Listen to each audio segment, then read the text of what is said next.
Hey, Russ Rogers here from 17 Law Studio, and today we're talking about teenagers' attitudes. How do you deal with teenagers?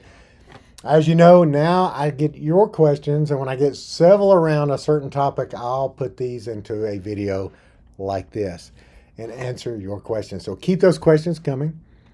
Russ at the17laws.com, and I don't typically answer every question that you email me via email, but when I get several around a topic, I'll do some of my short videos on social media, somewhere like YouTube or wherever. And then some of the longer ones, like today, I'm going to go a little more in depth in today, for examples about teenagers. I like to just jump right in without a whole lot of fanfare. And this is have, and just so you know, I've got four children, two girls, two boys. I know teenagers. This is not news to me about teenagers, so I understand it. And so I'm going to go through here from a point of experience and some things that I've seen. And I deal with a lot of couples. I'm around a lot of families and a lot of opportunities to get questions and talk through and discussions with people. And so I'm going to share with you what I've seen. And this really has to do with teenagers' attitude. How do I actually, how do I deal with teenagers' attitude? And how do I raise a teen? And I just want to, I'm not going to spend a lot of time on today's video. This might be one of the shorter ones, but I want to give you some perspective. Now, the best thing, the absolute best thing you can do to help with your teenager is to have a good marriage. I do believe the best thing you can give your children in general is a good marriage. And your good marriage means that it's obvious that you're crazy about each other. You support each other. You brag about each other in front of family and friends. You build up each other in front of family and friends. You truly have a good marriage where you truly love each other like crazy. When mom and dad are at odds, or you don't agree, or the teenager can go to mom and get a different answer from dad, or dad says no, so we go to mom and mom says yes. Those are the things that's just not going to work. So, got to work on that marriage. Now, my wife and I worked on our marriage forever and ever, and we present a united front to our children. So if mom says no, and then you come ask me, the answer is automatically no. You can't come to me and expect a different answer than what your mom gave you. Now what we have done over the years is just say that the child went and asked her and said, "Hey, can I go to so and so's house tonight?" And she said no, and they came to me and didn't tell me they went to your mom, and I said, "Sure, go." Well, as soon as I find out that they went behind her back to come to me, the answer is automatically no. And we let them know that up front, so that hardly ever happened because they knew that was going to be the answer. Now, what I would do is if they would come to me and say, "Hey, mom said no, would y'all mind talking about it," or something like that. Or if I was there and she automatically said no, or I said no, whatever, might pull her aside and say, "Hey, you might want to reconsider your answer because of blah blah blah blah. Like, hey, by the way, I plan on going out on a date tonight. It really would be nice if they could go over to the house." And so I wouldn't go in behind her back, but if she wanted to change her mind and say yes, then yeah, I'll support that. But we're not going to be behind each other's back. You can't come to me and get a different answer. It's confusing to the kids. It's not fair to the kids. Need to have a united front. Next thing that we do as a united front is you're not gonna talk to us like dogs. You're not gonna talk to mom like a dog. You're not gonna talk to me like a dog. We're gonna be reasonable. In fact, when we've ever had an attitude with a child, which is very rare, I'd I would say, "Hey, I make a promise to you that I will always be respectful to you. I would always talk to you respectful to you, and I expect you to return the courtesy. We are going to be respectful to each other." But for that to work, I always have to be respectful, and I'm always was respectful to them. I mean, like pretty much always, and if and my wife is respectful to our children. We're going to be respectful in how we deal with it, and we're going to expect the same out of them. And if you're showing disrespect, there's consequences to that. Attitude has the consequences. A lot of times we'd say as parents, well, they stole something, there's consequences. They lied, there's consequences. But we don't do consequences for attitude. Well, no. Attitude brings on a wrath of problems for a child. We don't deal with attitude. So people ask me, how do you deal with attitude? Well, number one is don't have an attitude to deal with. Handle it when they're little. That hey, attitude is not an option, and then when they get to teenage year, when they can function a little more reasonably. I know hormones are bouncing through their heads, but uh, if they can't have an attitude when they're little, they're not going to have an attitude then, and there's consequences for that.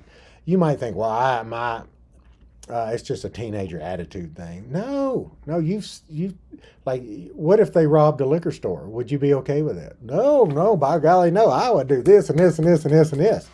Well, so they can't. They're capable of robbing a store, but they really can't because there's consequences.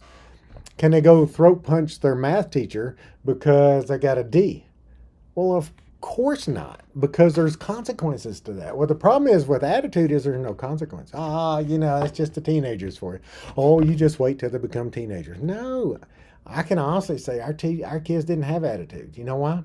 Because you don't have attitude. There's consequences. You didn't rob stores. You didn't throat punch teachers. You didn't do a lot of things because there are consequences, including the attitude. Well, I don't know if I could get through to my teenager. Well, what would you do if they robbed a store? What if you do if they did this? What if you did that? I know rob a store is a ridiculous example. I'm just using that as an example.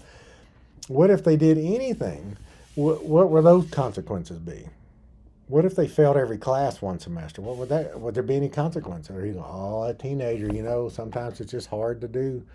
That PE class, it's hard to do. I can't believe or art class, I can't believe they failed it. What? There's consequences to these things. Just like with attitudes, there has to be consequences. What'll help you if you have small children and you're watching this is the quicker you deal with attitudes when they're 2 and 3 and 4 and 5. Then when you get to teenage year, it's so much easier. It's easier to get an attitude out of a 4-year-old than it is a 13-year-old. And it's a whole lot. It's almost impossible to get the attitude out of a 22-year-old. So you want to start earlier, and there's got to be consequences for their attitude. And if you have no consequences and you're just writing it off like, oh, well, that's just how it is. Well, guess what? You're going to deal with the attitudes from now on. It doesn't have to be that way. We didn't deal with the attitude. Every now and then we get a little bit of an attitude, but we would talk about the attitude. And, hey, whatever it is, the answer is no if there's an attitude. It's another thing we would say, you obey the first time, or give me a good reason why you can't. And obeying with a bad attitude is disobeying. Hey, go clean your room. They go slam the door and they clean their room. No, I don't. Well, they slammed the door, but they did get the room clean. No, that's not how it works. You do it. I ask you to do with a bad attitude. Well, there's the bad attitude has its own set of consequences, and when you get to that point, you're going to see the bad attitude go away in most situations. Now, you may be in a situation medically or some other thing where that's not the case. But some people say, well, when they come back from grandma's or the ex-husband, ex-wife who gives them everything they want, they come home with an attitude. Well, I get that. We used to call it grandma's disease. They would come home with an attitude because guess what? Grandma never told them no. Well, we would sit them down and say, okay, and have to address the attitude. And in your case, your teenager, you might say, okay, you can go over there and he'll let you do whatever, or she'll let you do whatever, or grandma will let you do whatever.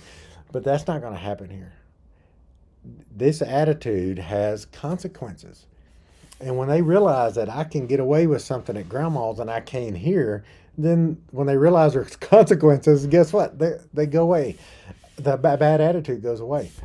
And what are those consequences? Well, it depends. It depends. If they slap me, it would be really, really bad consequences. But if they have a little bit of an attitude or just won't talk to me, something else. But your child. what's near and dear to their heart. I had one child, if I said, hey, send you to your room, well, she would love that. She would be like, oh, wow, I get to sit in my room all day. I can read books and all day. So that was like a reward for her. I could send one of my sons to his room, who was such a people person, outgoing, just had to be in front of me. And he thought I was sending him to some sort of prison. The worst thing I could do is send him there. I got one son. If I could go on and on, but anyway, you know your child. It maybe is take away their iPhone for or their iPad or whatever for a day or a week or whatever. It could be whatever the case may be. And you say, well, I can't take away their iPhone because they're driving or this, that, and other. Well, you can lock it down to where they can only call you or 911 and they can't do everything else with it. You can go down to Walmart and get a burner phone and where a flip phone where they can call 911 if they have to.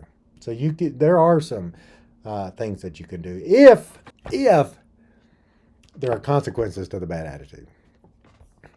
So here's some more things on the teenager things I want to share. Remember, first thing I said, the best thing you could give your teenager is a good marriage, a united front, where the same answer you get out of mom is the same answer you get out of dad. Well, what if mom and dad don't get along? What if they don't agree on that? Well, you need to do what's best for the child. And I realize there may be like exes involved, but when you're under the same roof, whoever the acting mom and dad is in that house need to have a united front.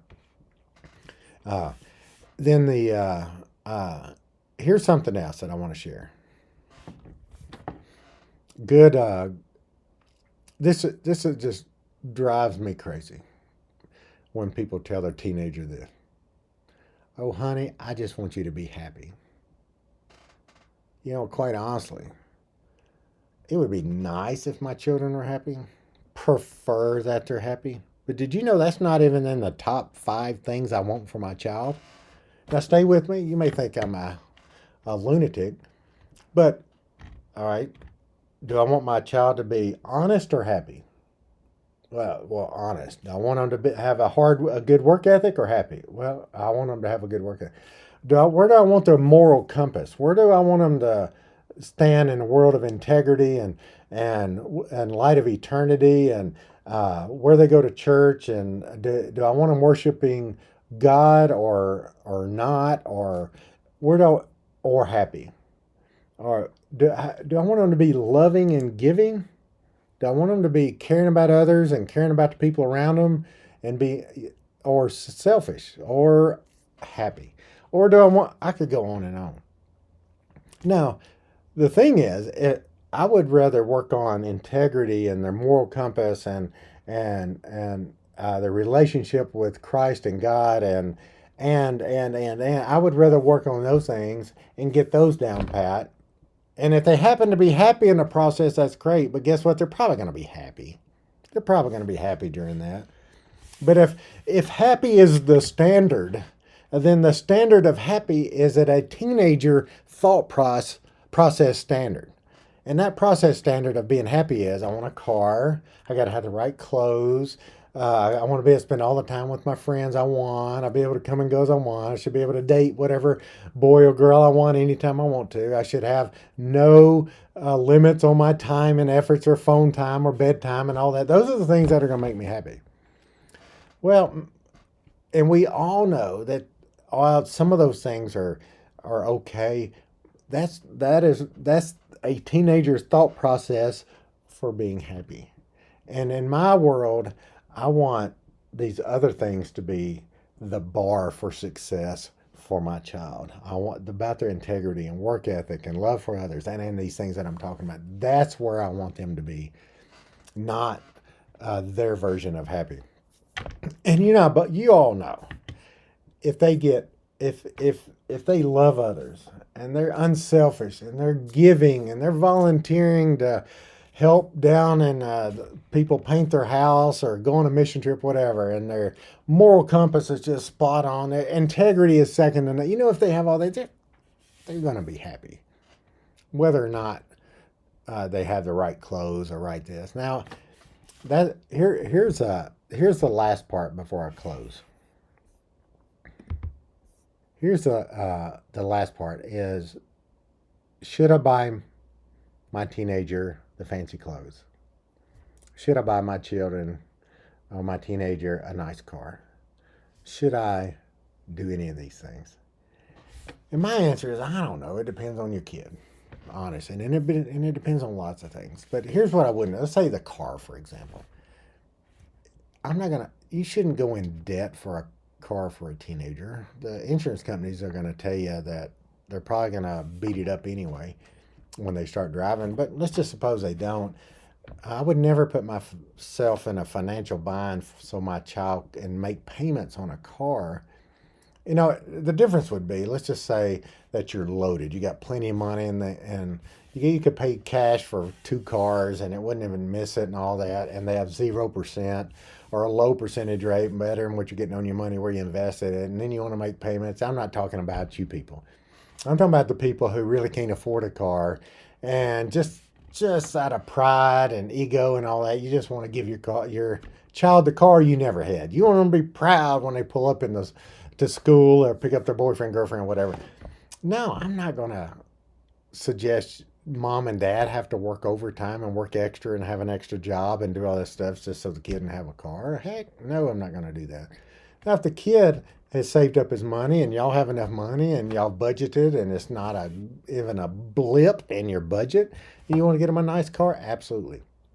For example, oldest daughter, a number of years ago, we didn't have enough money. But she got a nice car because somebody gave her a car. It wasn't us. And then my next daughter, we found a cheap car, and it was an okay car. When I say nice car, it was a nice car by our standards at that time.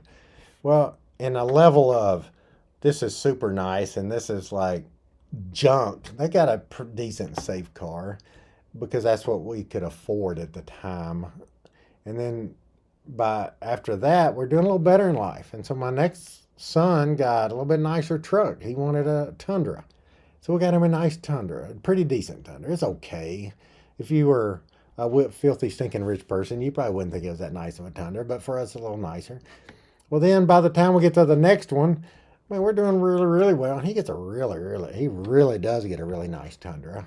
And it wasn't like we love one more than the other, even though they talk about your favorite kids, like whoever the favorite is the password on everything.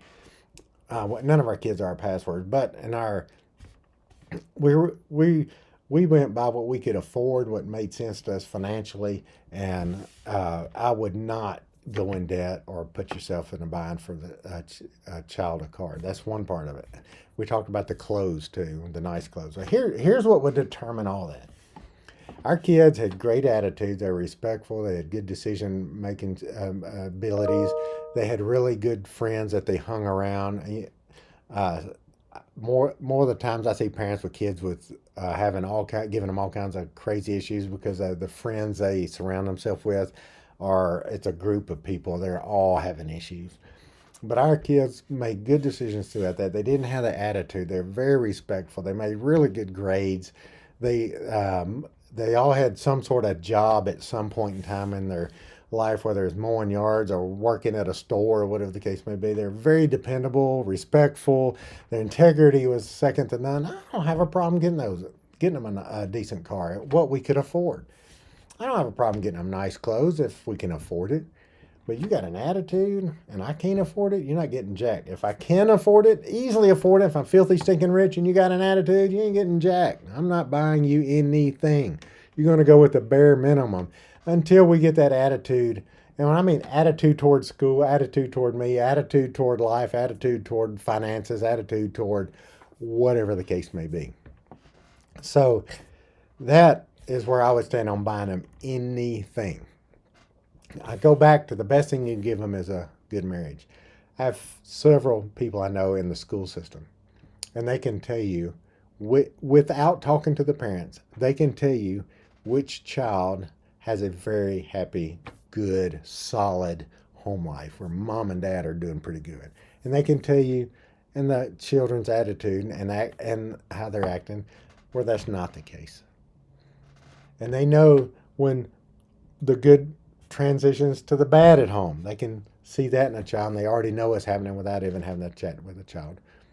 So give your the best thing you could give your children is a good marriage. I hear so many people say, oh, "I do anything for my children." Well, if it is, then you would make your spouse the most important person on earth. You would not let the nitpicky things bother you. You would not nag. You'd be respectful. You wouldn't care if they threw the clothes on the floor. You wouldn't care about all these little bitty nothing things that, like before when you were dating, you didn't care if she shaved her legs. So what if he didn't brush his teeth on the way over? Or what if you go, oh, you didn't, or if she said something stupid, you might say, oh, honey, I know you didn't mean, I knew you, it just slipped. That's happened to me all the time. And then you get married and you go, oh, I can't believe you're an idiot. Are you kidding me? Before you didn't care about all these little things. And then you get married and then all of a sudden you're picking each other apart about stuff that doesn't matter. And then I would say, and where you're picking each other apart, if I quizzed you, you'd say, oh, I'd do anything for my children. Well, stop doing that. Treat your spouse, date your spouse, treat your spouse like they're the most important person on earth, and and do that where there's evidence of that. There's love notes, there's hand holding, there's conversation. You're building each other up and in front of each other. I've got a ton of videos. I mean, hundreds of videos that'll help you on that. And that's the best thing you can give your teenager. Questions were around the attitude. Attitude has to have consequences. And the consequences are also when we got down, do I buy them a car? Do I do this? Well, a lot of it depends on your attitude. And a lot of it has to do with, we're not going to go in debt and spend money we don't have just to make a teenager like they're. And the other thing I mentioned about being happy. Happy needs to be not the goal. The goal needs to be what characteristics do I want in my child, and instill those. And if happy happens to be a result of a byproduct of all that, then great. Which you and I know it will be. So anyway, I hope this helps. I want to keep those questions coming. Russ at the17laws.com. And when you get a chance, follow me on YouTube. And I hope you have an awesome holiday season. Merry Christmas.